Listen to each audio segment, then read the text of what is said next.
each one of the different modes, the software is working and trying to pull up or down different things. So here's your test. It's testing in the wind. On to the next.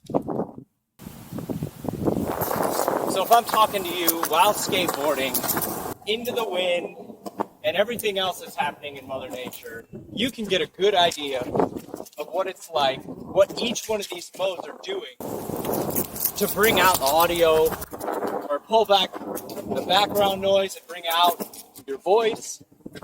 You can really get a good idea switching between each mode. And skateboarding. So, a bit more extreme.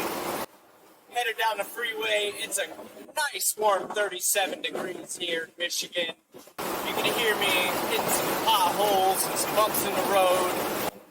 And this is just testing a pretty extreme situation as far as audio goes. So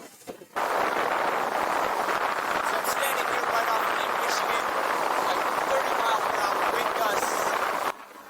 This is really an extreme test. I don't even know how much audio this is going to pull out, but I'll be able to tell it post just like you.